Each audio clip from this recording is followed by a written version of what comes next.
बिस्मिल्लाहिर्रहमानिर्रहीम। अस्सलाम वालेकुम स्टूडेंट्स, मेरा नाम इमरान अहमद है और मैं आपका कंप्यूटर साइंस का टीचर हूँ।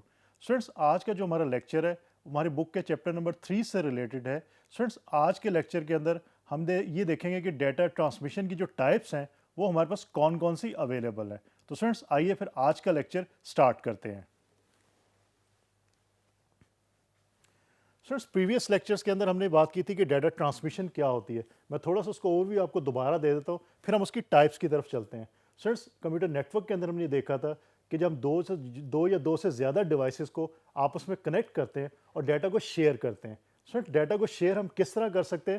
हम डाटा ट्रांसमिशन के थ्रू डाटा को शेयर करते हैं। मीन एक डिवाइस दूसरी डिवाइस को अगर कोई डाटा सेंड करती है बाय यूजिंग सिग्नल्स, तो हम कह सकते हैं कि डाटा ट्रांसमिट हो रहा है एक डिवाइस से दूसरी डिवाइस तक। स्टूडेंट्स, उसको हम डाटा ट्रांसमिशन का नाम देते हैं।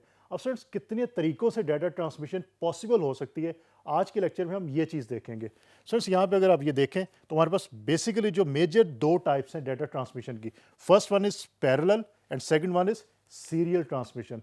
स्टूडेंट्स, ये याद रखिएगा, ये आपके एग्जाम पॉइंट ऑफ व्यू से बहुत इंपॉर्टेंट चीज़ है कि सीरियल ट्रांसमिशन और parallel transmission.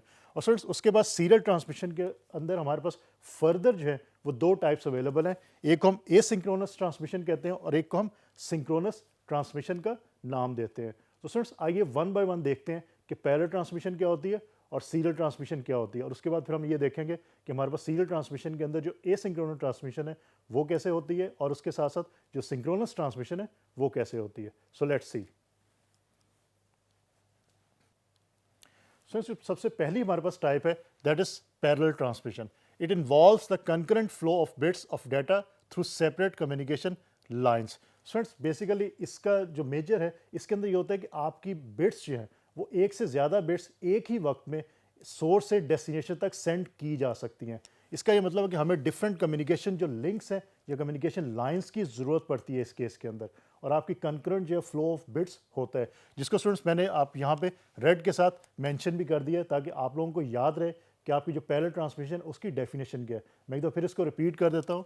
It involves a concurrent flow of bits of data through separate communication lines. कि स्टूडेंट्स, फॉर एग्जांपल अगर हमारे पास 8 बिट्स का डाटा है और हमने उसको सेंड करना है किसी भी सोर्स से डेस्टिनेशन तक, तो स्टूडेंट्स हम ये करेंगे कि हमारे पास 8 लाइंस अवेलेबल होंगी। हम हर लाइन के ऊपर हम एक बिट को सेंड करेंगे। इसका ये मतलब है कि अगर एक बिट को रिसीवर तक पहुंचने में 2 सेकंड लगते हैं फॉर एग्जांपल, तो इसका ये मतलब है कि 8 की 8 बिट्स आपकी 2 सेकंड के अंदर जो है वो रिसीवर तक पहुंच जाएंगी। तो स्टूडेंट्स, बेसिकली यही आपकी पैरेलल जो है वो ट्रांसमिशन है। स्टूडेंट्स, इसको एक और एग्जांपल में रियल टाइम एग्जांपल लेता हूँ कि आप अगर मोटरवे पे सफ़र कर रहे हैं और आपके पास 3 लेन्स जो अवेलेबल हैं, 3 लेन्स के ऊपर आप लेन 1 पे भी गाड़ी चला सकते हैं, लेन 2 पे भी और लेन 3 के ऊपर भी। स्टूडेंट्स, इसके अंदर ये पॉसिबिलिटी है कि आप तीनों लेन्स के ऊपर जो है वो डिफरेंट गाड़ियों को या व्हीकल्स को ट्रैवल करवा सकते हैं। तो इसका ये मतलब है कि अगर आपके पास 3 व्हीकल्स मौजूद हैं तो तीनों व्हीकल्स को आप लेन 1, लेन 2 और लेन 3 के ऊपर कंकरेंट जो है वो सेंड कर सकते हैं। तो स्टूडेंट्स, इसी तरह आपके जो डाटा बिट्स है वो भी कंकरेंट फ्लो को यूज़ करती हैं, और उसके लिए हमारे पास जितने भी कम्युनिकेशन लिंक्स अवेलेबल होंगे उन कम्युनिकेशन लिंक्स को जो है वो या लाइंस को हम यूज़ करेंगे।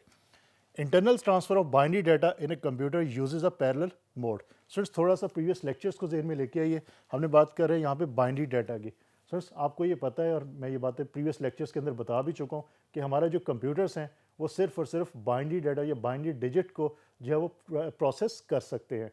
बाइनरी डिजिट या बाइनरी डाटा से क्या मुराद है? ये 0 और 1 की फॉर्म होती है। हमारा जो कंप्यूटर है वो 0 या 1 की फॉर्म के अलावा किसी और फॉर्म को जो है वो अंडरस्टैंड नहीं कर सकता। तो हमारा जो बाइनरी डाटा या बाइनरी डिजिट है हम 0 या 1 की फॉर्म को कहते हैं। So internal transfer of binary data in a computer usage a parallel mode. तो स्टूडेंट्स, बेसिकली होता है कि हमारे कंप्यूटर के अंदर जो डिफरेंट डिवाइसेस या डिफरेंट यूनिट्स जो अवेलेबल हैं वो आपस में जब कम्युनिकेशन करते हैं, आपस में बिट्स एक दूसरे को सेंड करते हैं, तो स्टूडेंट्स नॉर्मली वो यूज़ करते हैं पैरेलल मोड को, वो सीरियल मोड को यूज़ नहीं करते। तो ये बात याद रखिएगा, आपके एग्जाम पॉइंट ऑफ व्यू से बहुत इंपॉर्टेंट चीज़ है कि आपके जो कंप्यूटर है उसके अंदर जो इंटरनली मौजूद हैं आपके डाटा यूनिट्स या आप उसको ऐसे आपकी डिवाइसेस है वो क्या कि यूज़ करती हैं, वो पैरेलल मोड को यूज़ करती हैं, वो सीरियल मोड को यूज़ नहीं करती। If computer uses 32-bit internal structure, all the 32 bits of data transferred simultaneously on 32 lane connections. Students, again previous lectures को अगर आप याद करें तो हमने बात की थी 32 बिट स्ट्रक्चर की कि हमारा कंप्यूटर अगर 32 बिट इंटरनल स्ट्रक्चर है उसका, इसका ये मतलब है कि वो 32 बिट जो है वो एट अ टाइम जो है वो ट्रांसफ़र कर सकता है एक जगह से दूसरी जगह तक। अब स्टूडेंट्स 32 बिट का मतलब यहाँ पे जो है इस एग्जांपल में कि अगर 32 बिट का आपका सिस्टम जो है वो सपोर्ट कर रहा है, तो इसका ये मतलब कि हमारे पास 32 बिट लेन कनेक्शंस जो वो मौजूद होंगे कंप्यूटर के अंदर, और आपका डाटा जब भी ट्रांसमिट होगा वो 32 की 32 बिट्स एक साथ जो है वो तमाम लेन्स को यूज़ करते हुए ट्रांसमिट होंगी। तो इसका ये मतलब है कि आपकी ये ट्रांसमिशन जो है वो फास्ट होगी एज़ कम्पेयर टू सीरियल के। अभी सीरियल में हम ये डिटेल देखेंगे कि वहाँ पे ऐसा नहीं होता, वहाँ पे आपकी 1 बाय 1 बिट सेंड होती हैं, तो it takes lot of time. तो स्टूडेंट्स अगेन याद रखिएगा ये 32 बिट्स है। अगर 64 बिट इंटरनल स्ट्रक्चर है आपके कंप्यूटर का, तो इसका ये मतलब है कि एक डाटा यूनिट से दूसरे डाटा यूनिट तक डाटा को ट्रैवल करवाने के लिए 64 जो लाइन्स है वो यूज़ होंगी। तो इसका ये मतलब है कि आपका जो है वो आपका पैरेलल जो स्ट्रक्चर है it's basically a fast structure. इसमें डाटा ट्रांसमिशन आपकी फास्ट होती है एज़ कम्पेयर टू आपके सीरियल ट्रांसमिशन के। Parallel communication is mostly use for interaction between a computer and it's printing unit.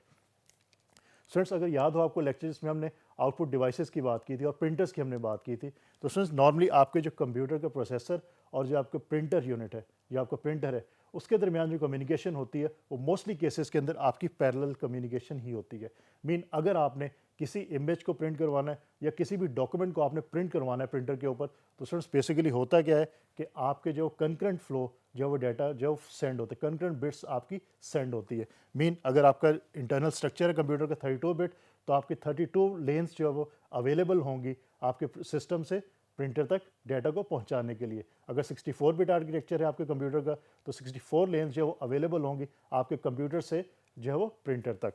तो स्टूडेंट्स बेसिकली ये बात याद रखिएगा, ये एग्जाम में आप क्वेश्चन आ सकता है कि आपके जो प्रिंटर यूनिट है और कंप्यूटर के दरमियान कौन सी कम्युनिकेशन जो है वो यूज़ होती है। तो याद रखिएगा ये पैरेलल कम्युनिकेशन होती है, ये सीरियल कम्युनिकेशन नहीं होती। It is an expensive solution.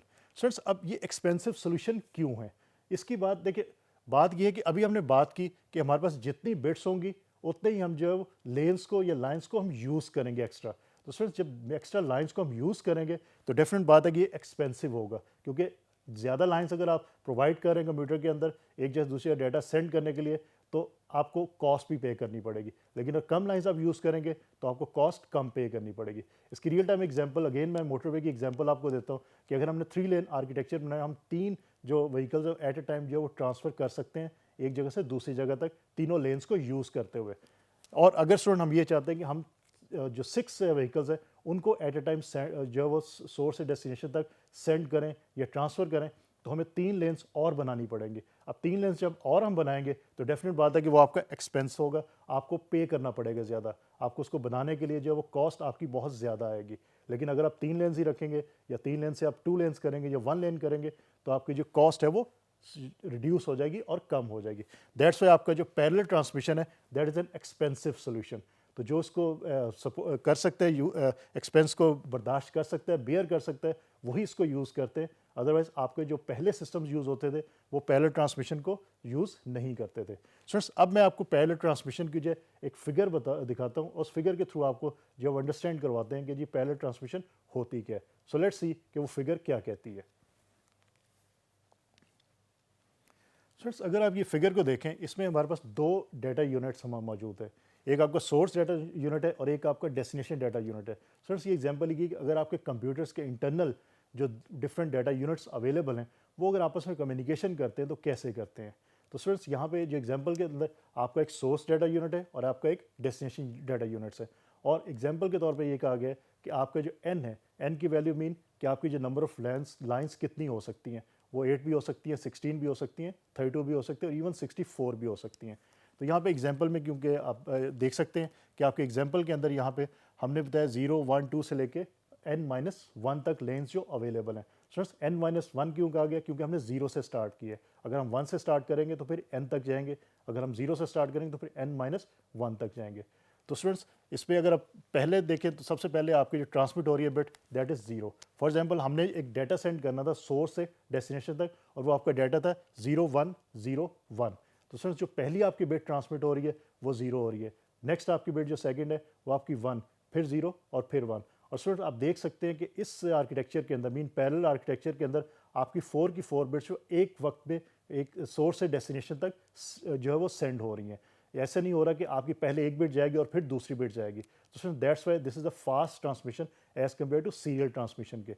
और अगेन जो भी हमने बात की कि ये एक्सपेंसिव सोल्यूशन है। अब एक्सपेंसिव सोल्यूशन किस केस में कि स्टूडेंट्स यहाँ पे अगर आपने 4 बिट्स को एट अ टाइम सेंड करना है तो आपको 4 लाइन्स जो है वो अवेलेबल होनी चाहिए। अगर आपको 4 लाइन्स अवेलेबल नहीं है तो आप 4 बिट्स को एक साथ ट्रांसमिट नहीं कर सकते। तो students that's why it's an expensive solution parallel transmission. तो स्टूडेंट्स ये था हमारा ओवरव्यू और डिटेल हमने देखी पैरेलल ट्रांसमिशन के बारे में। अब स्टूडेंट्स हम दूसरी टाइप की तरफ चलते हैं, that is a serial transmission. कि सीरियल ट्रांसमिशन क्या कहती है हमें? Mostly the data transmitted over telephone lines uses a serial pattern.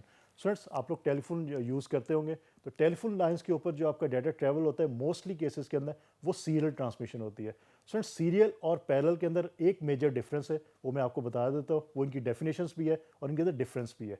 Parallel के अंदर हमने ये देखा कि आपकी कंकरेंट जो है वो बिट्स जो है वो डिफरेंट कम्युनिकेशन लाइंस के ऊपर ट्रैवल कर सकती हैं एक साथ। लेकिन स्टूडेंट्स आपकी सीरियल ट्रांसमिशन के अंदर आपकी एक ही लाइन अवेलेबल होती है, आपकी तमाम बिट्स उसी लाइन के ऊपर वन बाय वन जो वो ट्रांसमिट होती हैं। फॉर एग्जांपल एक लाइन अवेलेबल है और आपने अगर 4 बिट सेंड करनी है, अगेन 0101, तो पहले 0 सेंड होगा उस लिंक के ऊपर, उसके बाद उसी लाइन को यूज़ करते हुए 1 सेंड होगा, फिर 0 सेंड होगा और फिर 1 सेंड होगा। तो फ्रेंड्स इस तरह आपकी सीरियल ट्रांसमिशन जो है वो डिफर करती है पैरेलल ट्रांसमिशन से, तो इसको भी याद रखिएगा। The bits flow in a continuous stream along the communication channel. तो फ्रेंड्स इस जो स्ट्रीम को हम कहते हैं इसको कंटिन्यूस स्ट्रीम का नाम भी देते हैं। कंटिन्यूस स्ट्रीम यही होती है कि आपकी एक के बाद एक बिट जो है वो सेंड हो रही है। पैरेलल है कि आपकी सिमिल्टेनियसली इकट्ठी ही तमाम बिट सेंड हो रही है, लेकिन इस केस के अंदर कंटिन्यूस है, मीन पहले एक बिट जाएगी, उसके बाद दूसरी बिट, उसके बाद तीसरी bit and so on. Again example real time ले लेते हैं। अगर हम मोटरवे की बात करता हूँ और मैं कहता हूँ कि सिर्फ उसकी एक ही लाइन को हमने यूज़ करना है, तो हम क्या करेंगे, पहले एक व्हीकल को सेंड करेंगे, उसके बाद उसी लाइन के ऊपर दूसरी व्हीकल सेंड होगी, देन तीसरी, चौथी एंड सो ऑन। तो इसी तरह आपकी जो सीरियल ट्रांसमिशन है वो भी काम करती है कि आपकी एक ही लाइन के ऊपर जो है वो पहले एक बिट सेंड होती है, फिर उसी लाइन को दूसरी बिट यूज़ करती है, फिर उसी लाइन को तीसरी बिट यूज़ करती है और आप सेंडर से रिसीवर तक जो डाटा को सेंड कर सकते हैं। Serial transmission is normally slower then parallel transmission. अब स्टूडेंट्स सीरियल ट्रांसमिशन स्लोअर क्यों है पैरेलल से? अभी एग्जांपल अगर आप देखें पैरेलल ट्रांसमिशन की, जब फिगर देखें हमने जो भी हमने डिस्कस की, उसके हमने ये देखा कि अगर 4 बिट्स हमने सेंड करनी थी तो हमारे पास 4 लाइंस जो अवेलेबल थी। हमने उन 4 लाइंस को यूज़ करते हुए एक ही वक्त के अंदर तमाम बिट्स को जो है वो सोर्स से डेस्टिनेशन तक पहुँचा दिया। और जितना टाइम पहली बिट को लगा है सोर्स से डेस्टिनेशन तक जाने के लिए, उतना ही टाइम आपकी दूसरी बिट को लगा, उतना ही तीसरी को, उतना ही चौथी बिट को लगा है। लेकिन स्टूडेंट्स आपकी जो सीरियल ट्रांसमिशन है इसमें आपके पास सिर्फ एक लाइन अवेलेबल है, और अगर आपने 4 बिट्स जो वो सेंड करनी है सोर्स से डेस्टिनेशन तक, तो आपको क्या होगा, आप उसी लाइन को यूज़ करते हुए पहले एक बिट को सेंड करेंगे, फिर दूसरी को, फिर तीसरी को और फिर चौथी को। तो इससे ये होगा कि आपकी जो पहली बिट है वो जितना टाइम लेगी उससे ज़्यादा टाइम आपकी सेकंड जो बिट है वो लेगी, और उससे भी ज़्यादा टाइम आपकी थर्ड बिट लेगी, और सबसे ज़्यादा टाइम आपकी 4 बिट जो है वो सेंड होने में लेगी। तो स्टूडेंट दैट्स वाई आपकी serial transmission is normally slower then parallel transmission. लेकिन इसका ये फ़ायदा है कि आपकी कोई पैरेलल ट्रांसमिशन जो है उसमें आपको डिफरेंट कम्युनिकेशन लिंक्स की ज़रूरत पड़ती है या लाइंस की ज़रूरत पड़ती है, तो वो आपका एक्सपेंसिव सोल्यूशन है। तो this is less expensive solution as compare to parallel transmission के। सो इसकी अगर आप फिगर की तरफ देखें तो आपको सोर्स डी और डेस्टिनेशन डी नज़र आ रहे हैं। तो स्टूडेंट्स ये भी आपके डाटा यूनिट है। D stands for data terminal equipment, इसको आप टर्मिनल के नाम भी दे देते हैं, ठीक है, और इसको पोर्ट का नाम भी आप दे सकते हैं। स्टूडेंट्स इसके ऊपर आप देखें कि आपका लिंक एक अवेलेबल है, उसी के ऊपर आपकी डिफरेंट बिट्स जो है वो सेंड हो रही हैं, 0 1 0 0 0 1 1 एंड एक्सेट्रा एक्सेट्रा। तो ये बात याद रखिएगा, और ये मेजर डिफरेंस है आपका पैरेलल ट्रांसमिशन और सीरियल ट्रांसमिशन के दरमियान, कि पैरेलल ट्रांसमिशन के अंदर आपके पास डिफरेंट लाइंस अवेलेबल होती हैं सोर्स से डेस्टिनेशन तक डाटा को या बिट्स को सेंड करने के लिए। लेकिन आपकी सीरियल ट्रांसमिशन के अंदर सोर्स से डेस्टिनेशन तक सेंड करने के लिए आपके पास सिर्फ एक ही लाइन अवेलेबल होती है, उसी के ऊपर आप जो वो बिट्स सारी सेंड करते हैं वन बाय वन। पहले एक बिट जाएगी, फिर दूसरी बिट, फिर तीसरी एंड सो ऑन। और स्टूडेंट्स उसके अलावा जो और एक मेजर डिफरेंस है कि आपकी जो पैरेलल ट्रांसमिशन है दैट इज़ फास्टर, आपकी सीरियल ट्रांसमिशन जो है वो स्लोअर है। स्टूडेंट्स ये डिफरेंसेस मैं आपको साथ साथ इसलिए मेंशन करता जा रहा हूँ क्योंकि नॉर्मल कई दफ़ा क्वेश्चन आ जाते हैं आपके एग्जाम के अंदर कि differentiate between parallel transmission and serial transmission, तो आपको ये डिफरेंस भी पता होना चाहिए। तो स्टूडेंट्स इसको याद रखिएगा। अब स्टूडेंट्स हम आगे देखते हैं कि हमारे पास जो सीरियल ट्रांसमिशन के अंदर जो डिफरेंट दो टाइप्स हमने हमारे पास मौजूद है वो कौन कौन सी हैं और उनके अंदर कैसे काम होता है। So let's see. स्टूडेंट्स, ये दो हमारे पास टाइप्स है, उसमें पहली जो टाइप है हमारा that is asynchronous transmission. This type sends data using flow control. Students, इसके अंदर हम फ्लो कंट्रोल टेक्निक को यूज़ करते हुए डाटा को सेंड और रिसीव करते हैं। मीन या in other words we can say कि इसके अंदर हम एक स्टार्ट बिट और स्टॉप बिट का कॉन्सेप्ट यूज़ करते हैं। स्टूडेंट्स, इस एसिंक्रोनस ट्रांसमिशन को ये बात याद रखिएगा कि स्टार्ट स्टॉप बिट ट्रांसमिशन का नाम भी देते हैं, क्योंकि इसके अंदर स्टार्ट एंड स्टॉप बिट का कॉन्सेप्ट यूज़ होता है। इसके कंट्रास्ट में अभी हम देखेंगे सिंक्रोनस जो ट्रांसमिशन है उसके अंदर आपका स्टार्ट एंड स्टॉप बिट का कॉन्सेप्ट यूज़ नहीं होता। तो ये बात याद रखिएगा, सबसे जो मेजर डिफरेंस है कि इसके अंदर आपके एसिंक्रोनस के अंदर स्टार्ट एंड स्टॉप बिट का कॉन्सेप्ट यूज़ होता है। When a character is about to be transmitted, a start bit is sent. Students, होता ये है कि अगर कोई कैरेक्टर सेंड करना है, स्टूडेंट्स नॉर्मली हम कहते हैं कि कैरेक्टर हमारा 8 जो बिट्स का होता है, और आपको पता है कि 8 बिट्स इक्वल टू 1 बाइट। तो अगेन ये बात याद रखिए कि आपकी एसिंक्रोनस जो ट्रांसमिशन है वो एट अ टाइम एक वक्त में 1 बाइट डाटा जो है वो सेंड कर सकती है, उससे ज़्यादा जो है वो सेंड नहीं कर सकती। लेकिन उसके कंट्रास्ट में हम सिंक्रोनस में देखेंगे कि वो एक बाइट से ज़्यादा डाटा भी सेंड कर सकती है। So one character is about to be transmitted, a start bit is send. Students, जब भी जो करेक्टर सेंड करना है हमने, जब 8 बिट्स को हमने सेंड करना है, जो हमारी डाटा बिट्स है, उससे पहले एक स्टार्ट बिट जो है वो एंटर की जाएगी, स्टार्ट बिट को यूज़ किया जाएगा। उससे आपका जो रिसीवर है उसको ये पता चलेगा कि इसके बाद जो है वो 8 बिट्स जो है वो डाटा की है, वो करेक्टर की 8 बिट्स है। तो स्टूडेंट्स, ये बात याद रखिएगा कि इसके अंदर लाजमी जब भी ट्रांसमिशन होती है आपकी एसिंक्रोनस, इसके अंदर सबसे पहले स्टार्ट बिट जो है वो यूज़ होती है। उससे आपका जो डाटा है वो ये बताया जाता है कि डाटा आपका स्टार्ट कहाँ होगा। तो स्टार्ट बिट से आइडेंटिफाई किया जाता है और आपका रिसीवर आइडेंटिफाई करता है कि यहाँ से डाटा स्टार्ट होगा। और स्टूडेंट्स, ये बात याद रखिएगा कि ये हम जो एसिंक्रोनस सिंक्रोनस है ये आपकी सीरियल ट्रांसमिशन की एग्जांपल्स हैं। ये आपकी जो पैरेलल ट्रांसमिशन है उसकी टाइप्स नहीं है, ये सीरियल ट्रांसमिशन की टाइप्स हैं। तो ये बात याद रखिएगा, इससे कंफ्यूज नहीं करना, और या आपने ये नहीं लिखना, आपने ये नहीं समझना कि आपकी ये पैरेलल ट्रांसमिशन की टाइप्स है। तो students, a start bit has a value of 0 also got space state. Student, जो स्टार्ट बिट होती है उसकी वैल्यू ऑलवेज जो है वो 0 होगी, ये बात भी याद रखिएगा। और इसका एक और नाम भी है, इसको हम स्पेस स्टेट का नाम भी देते हैं। मीन स्टार्ट बिट की जगह पे अगर स्पेस स्टेट मेंशन हो तो इसका भी यही मतलब है जो स्टार्ट बिट का है, और स्टार्ट बिट आपकी हमेशा 0 से रिप्रेजेंट होगी, ये बात याद रखिएगा। दस when line switches from a value to value of 1 to a value of 0, the receiver is alerted that a data character is about to come. तो स्टूडेंट्स, बेसिकली होता है कि जब भी आपकी लाइन जो है वो स्विच करती है वैल्यू ऑफ 1 से 0, तो इसका ये मतलब है कि रिसीवर जो है वो अलर्ट हो जाता है कि कोई डाटा जो है वो आने वाला है। मीन 8 बिट्स जो है वो डाटा की आने वाली है। तो 1 होगा तो आपका 1 जो है वो बेसिकली स्टॉप बिट को रिप्रेजेंट करता है, और जो 0 है वो आपका स्टार्ट बिट को रिप्रेजेंट करता है। तो ये बात याद रखिए कि 0 for start and 1 for stop bit, और उसके दरमियान में आपका 8 बिट का जो वो कैरेक्टर मौजूद होता है। और जैसे ही आपका जो रिसीवर है उसको जो वैल्यू है वो 1 से जो 0 मिलती है, तो इसका ये मतलब है कि न्यू कैरेक्टर जो है वो स्टार्ट होने वाला है, और वो जो अलर्ट हो जाता है आपका रिसीवर, और फिर उस कैरेक्टर को एज ए डाटा ही जो कंसिडर करेगा। उसके बाद अगेन जब 1 वैल्यू होगी इसका मतलब है कि कैरेक्टर स्टॉप हो गया, फिर 0 पे आएगी वैल्यू, इसका मतलब है कि नया कैरेक्टर जो वो रिसीवर की तरफ जो वो आना शुरू हो गया।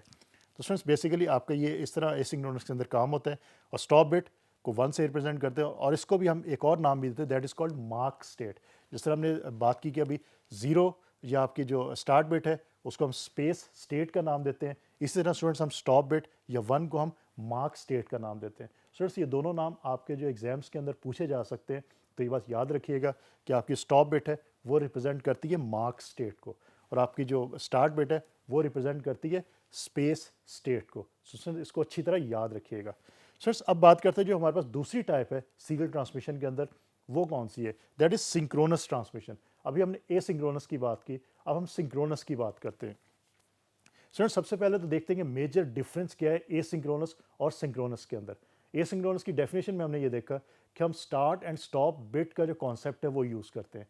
आपके जितने भी कैरेक्टर सेंड किए जाते हैं उसमें पहले स्टार्ट बिट होती है, उसके एंड पे स्टॉप बिट जो है वो मौजूद होती है, जैसे कि आप देख भी सकते हैं। उसके बाद अगर हम सिंक्रोनस की बात करें तो सिंक्रोनस के अंदर स्टूडेंट हमारे पास it uses a clock to control the timing of bits being send. Students, इसके अंदर जो सबसे इंपॉर्टेंट बात याद रखने वाली हुई है कि इसके अंदर सेंडर और रिसीवर दोनों साइड के ऊपर एक क्लॉक यूज़ होती है, एक स्पेशल इक्विपमेंट होता है, कम्युनिकेशन इक्विपमेंट, उसको क्लॉक का हम नाम देते हैं, जो कि डाटा को सिंक्रोनाइज करता है सेंडर और रिसीवर के दरमियान में। इसमें स्टार्ट एंड स्टॉप बिट का कॉन्सेप्ट यूज़ नहीं होता है, इसमें आपकी क्लॉक जो है वो सिंक्रोनाइज करती है डाटा को सेंडर और रिसीवर के दरमियान में। तो स्टूडेंट्स ये मेजर डिफरेंस है, ये बात याद रख लीजिएगा अच्छी तरह कि सिंक्रोनस के अंदर क्लॉक का कॉन्सेप्ट यूज़ होता है और एसिंक्रोनस के अंदर आपका स्टार्ट एंड स्टॉप का बिट का कॉन्सेप्ट जो है वो यूज़ होता है। तो ये मेजर इसके अंदर डिफरेंसेस हैं। This technique involves the simultaneous flow of several bytes of data. Students अभी हमने एसिंक्रोनस के अंदर बात की कि हमारा स्टार्ट एंड स्टॉप बिट का कॉन्सेप्ट है। इसका ये मतलब है कि एक वक्त के अंदर हम एक bite one byte of data जो वो सेंड कर सकते हैं, क्योंकि स्टार्ट होगा उसके बाद वन बाइट सेंड होगी, फिर स्टॉप बिट होगी, उसके बाद अगेन स्टार्ट बिट सेंड की जाएगी, फिर one byte of data send की जाएगी और फिर स्टॉप बिट सेंड की जाएगी एंड सो ऑन। लेकिन स्टूडेंट्स इसके अंदर क्योंकि स्टार्ट एंड स्टॉप बिट का कॉन्सेप्ट नहीं यूज़ हो रहा, हम क्लॉक का कॉन्सेप्ट यूज़ कर रहे हैं, तो क्लॉक की बेस पे सेंडर और रिसीवर आपस में सिंक्रोनाइज करते हैं, तो इसमें आप सेवरल बाइट्स ऑफ डाटा जो एक ही वक्त में सेंड कर सकते हो। तो इस केस में आप ये आइडेंटिफाई कर सकते हैं कि आपकी सिंक्रोनस ट्रांसमिशन एसिंक्रोनस से फास्टर है। इससे आपको आइडिया हो जाए, क्योंकि इसमें आप सेवरल बाइट्स ऑफ डाटा जो एक ही वक्त में सेंड कर सकते हो। लेकिन एसिंक्रोनस के अंदर आप हर बाइट के बाद आपको स्टॉप बिट सेंड करनी पड़ती है, फिर आपको स्टार्ट बिट सेंड करनी पड़ेगी, फिर वन बाइट सेंड होंगी and so on. A synchronized clock is needed to schedule the transmission of information. तो फ्रेंड्स अगेन मेजर डिफरेंस मैं बार बार ये बता रहा हूँ आपको कि सिंक्रोनस ट्रांसमिशन के अंदर आपकी सिंक्रोनाइज्ड एक क्लॉक यूज़ होती है जो सिंक्रोनाइज करती है सेंडर और रिसीवर के दरमियान डाटा कम्युनिकेशन को। Special communication equipment needed, this is expensive. Friends इसके अंदर हमारे पास एक स्पेशल इक्विपमेंट यूज़ होता है जो आपके बेसिकली क्लॉक के जिसको हम क्लॉक ही बेसिकली कहते हैं, लेकिन ये एक्सपेंसिव होता है। ये इक्विपमेंट आपका जो है वो एसिंक्रोनस के अंदर यूज़ नहीं होता, क्योंकि वहाँ पे स्टार्ट एंड स्टॉप बिट का कॉन्सेप्ट यूज़ हो रहा है। तो आपकी ये जो टेक्निक है synchronous transmission, this is expensive as compare to asynchronous के। स्टूडेंट्स ये बात याद रखिए कि सिंक्रोनस एसिंक्रोनस का हम आपस में कंपैरिजन कर रहे हैं, हम इसका कंपैरिजन पैरेलल ट्रांसमिशन के साथ नहीं कर रहे, क्योंकि पैरेलल और सीरियल का कंपैरिजन हम ऑलरेडी कर चुके हैं। तो ये बेसिकली टाइप्स जो है ये आपकी सीरियल ट्रांसमिशन की टाइप्स हैं। तो सीरियल ट्रांसमिशन के अंदर आपकी ये दोनों टाइप्स हैं, इनका अगर आप कंपैरिजन करें तो सिंक्रोनस इज़ एक्सपेंसिव। क्यों? क्योंकि इसके अंदर आपका स्पेशल जो है एक कम्युनिकेशन इक्विपमेंट जिसको हम क्लॉक का नाम देते हैं वो यूज़ किया जाता है सोर्स और रिसीवर साइड के ऊपर, और वो एक्सपेंसिव होता है। लेकिन ऐसा कोई इक्विपमेंट आपका एसिंक्रोनस ट्रांसमिशन के अंदर यूज़ नहीं होता, क्योंकि वहाँ पे हम स्टार्ट एंड स्टॉप बिट के कॉन्सेप्ट को यूज़ करते हैं। तो फ्रेंड्स बेसिकली ये हमारा आज का लेक्चर था, जिसके अंदर हमने ये देखा कि हमारे पास डिफरेंट टाइप्स ऑफ जो ट्रांसमिशन है वो कौन कौन सी है। जिसमें सबसे पहले हमने बात की पैरेलल ट्रांसमिशन की। पैरेलल ट्रांसमिशन का मतलब ये कि हम जितना हमारे पास डाटा मौजूद है, फॉर एग्जांपल अगर हमने 8 बिट्स सेंड करनी है सोर्स से डेस्टिनेशन तक और हमारे पास 8 बिट्स लाइन जो अवेलेबल हैं, तो हम 8 लाइन्स के ऊपर 8 की 8 बिट्स को सोर्स से डेस्टिनेशन तक जो है वो ईजिली ट्रांसमिट कर सकते हैं। तो हमारी जो पैरेलल ट्रांसमिशन है वो फास्टर होती है। उसके बाद हमने ये देखा कि हमारे पास जो सीरियल ट्रांसमिशन है वो कैसे काम करती है, कि उसके अंदर अगर हमने 8 बिट सेंड करनी है सोर्स से डेस्टिनेशन तक, हमारे पास लाइन्स एक ही अवेलेबल होती है, हम उसी लाइन के ऊपर जो वन बाय वन तमाम बिट्स जो वो सेंड करते हैं। तो आपकी जो सीरियल ट्रांसमिशन है वो स्लो होती है as compare to parallel transmission के। उसके बाद हमने सीरियल ट्रांसमिशन की जो दो टाइप्स हमारे पास मौजूद है, एसिंक्रोनस ट्रांसमिशन और सिंक्रोनस ट्रांसमिशन, हमने उसके बारे में बात की। एसिंक्रोनस ट्रांसमिशन हमारी जो है वो स्टार्ट एंड स्टॉप बिट का कॉन्सेप्ट यूज़ करती है, कि जब भी आपने कोई भी डाटा सेंड करना है उससे पहले स्टार्ट बिट्स यूज़ होगी, और जब वो डाटा आपका रिसीवर रिसीव कर लेगा और उसके बाद आपकी स्टॉप बिट यूज़ होगी, तो उसके दरमियान में आपके जो है वो डाटा सेंड किया जाता है। और स्टूडेंट्स बेसिकली आपका वन कैरेक्टर जो है वो स्टार्ट एंड स्टॉप बिट के दरमियान सेंड किया जाता है, और नॉर्मली हम वन कैरेक्टर को 8 बिट्स या 1 बाइट से रिप्रेजेंट करते हैं। लेकिन उसके कंट्रास्ट में अगर हम बात करें सिंक्रोनस ट्रांसमिशन की, तो उसमें हम एक क्लॉक को यूज़ करते हैं या क्लॉक का कॉन्सेप्ट यूज़ करते हैं सोर्स और डेस्टिनेशन दोनों एंड्स के ऊपर, जो कि सिंक्रोनाइज करते हैं आपके डाटा ट्रांसमिशन को। और स्टूडेंट्स उसके बाद हम ये बात करते हैं कि हमारा जो सिंक्रोनस ट्रांसमिशन है that is a much expensive as compare to asynchronous transmission के। लेकिन सिंक्रोनस ट्रांसमिशन हमारी फास्टर है एज़ कम्पेयर टू हमारी एसिंक्रोनस के, क्योंकि एसिंक्रोनस में हम 1 बाइट ऑफ डाटा एक वक्त में सेंड कर सकते हैं, लेकिन सिंक्रोनस के अंदर हम सेवरल बाइट्स ऑफ डाटा जो वो एक ही वक्त में सेंड कर सकते हैं। अगेन रीज़न क्या है? क्योंकि सिंक्रोनस के अंदर हम क्लॉक को यूज़ करते हैं डाटा को सिंक्रोनाइज करने के लिए, हम स्टार्ट एंड स्टॉप बिट को यूज़ नहीं करते।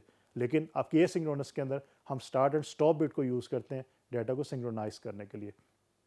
तो स्टूडेंट्स होपफुली आज का लेक्चर आपको अच्छी तरह समझ आ गया होगा। इंशाल्लाह अगली दफ़ा नए लेक्चर के साथ दोबारा मुलाकात होगी। तब तक के लिए अल्लाह हाफिज़।